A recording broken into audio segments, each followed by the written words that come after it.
క్రీస్తులా అలసిన వారిని ఊరడించు మాటలు మే 10. యెహోవా చెప్పినవన్నీయు చేయొచ్చు విధేయులమైయుందుము. నిర్గమకాండం 24:7. దేవుడు అబ్రహామును పరిశోధించెను, అనగా అతనిని పరీక్షించెను. ఆదికాండం 22:1.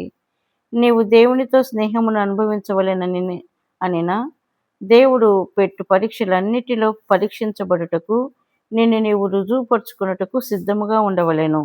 గడియారమును తయారు చేయనప్పుడు దానిలో ఉపయోగించు లోహపు తీగెను అనేక విధములైన పరీక్షల ద్వారా తీసుకుని వెళ్ళిన తరువాతనే దానిని ఉపయోగించెదరు.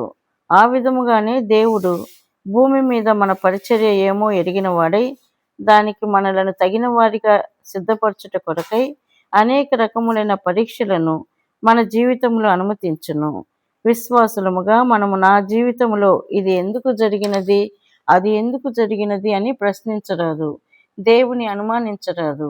దేవుని స్నేహితునిగా నుండవలెనని కోరిన ఎడల ఎంత కఠినమైనదైనను ప్రతి పరీక్ష మన జీవితంలో తప్పక అవసరమై ఉన్నది.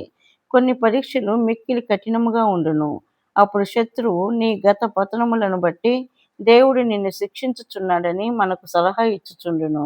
దేవుని ఉద్దేశమును నీవు అర్థం చేసుకొనిన ఎడల ప్రభువు నిన్ను సంపూర్ణముగా క్షమించునని జ్ఞాపకం చేసుకొనుము.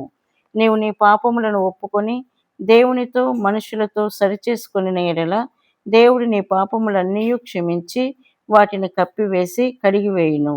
ఆయన కృప ఆ క్షమించబడిన పాపములను మరలా త్రవ్వి బయటకు తీయదు.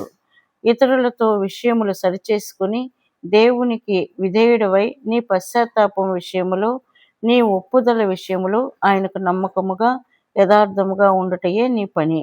ఆ తరువాత దేవుడే ఆయా పరీక్షల ద్వారా నిన్ను రుజువుపరచునిమ్ము.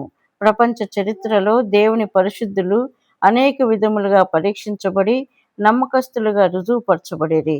దేవుడు అబ్రహామును పిలిచినప్పుడు అబ్రహాము చిత్తం ప్రభువా అని పలికెను.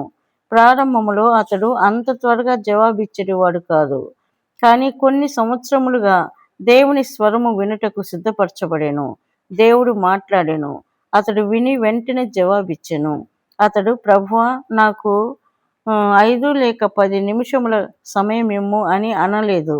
చాలామంది కూడికలో కానీ, మౌన ధ్యాన సమయంలో కానీ, ప్రార్థనా సమయంలో కానీ దేవుడు మాట్లాడట విందురు. కానీ వారు ప్రభువా నాకు 10 నిమిషములు సమయం ఇమ్ము, నా ప్రియమైన భార్యను అడిగి నీకు సరియైన జవాబిచ్చెదను. ఆమె చాలా మంచి భార్య, ప్రపంచములోనే శ్రేష్ఠురాలైన స్త్రీ. దయచేసి దేవా కొన్ని నిమిషములాగుము, ఆమె అనుమతి తీసుకుని అప్పుడు వచ్చెదను అని అనెదరు. చాలా కుయుక్తితో సాతాను అనేక మంది దేవుని సేవకులను, బోధకులను, విశ్వాసులను మోసగించెను. వారు ఒక వ్యక్తిను, ఒక స్త్రీను, బంధువులను తమకు దేవునికి మధ్యలో తీసుకుని వచ్చెదరు. కానీ అబ్రహాము చిత్తం ప్రభువా అనెను. అనగా, ఓ దేవా, నేను సంపూర్ణముగా సిద్ధముగా ఉన్నాను. నీవు చెప్పుము, నేను తప్పక చేయుదును. ఒకవేళ నీవు దేవుని స్వరమును స్పష్టంగా వినని ఎడల కనిపెట్టుము. ఎందుకనగా కొన్ని సందర్భములలో దేవుని చిత్తమును తెలుసుకొనుటకు 1 నెల, 2 నెలలు లేక ఇంకా ఎక్కువ సమయం పట్టవచ్చును. కానీ దేవుడు నీతో స్పష్టంగా మాట్లాడి ఆజ్ఞాపించిన ఎడల నీవు వెంటనే ఇదిగో నేను సిద్ధముగా ఉన్నాను అని పలుకవలెను.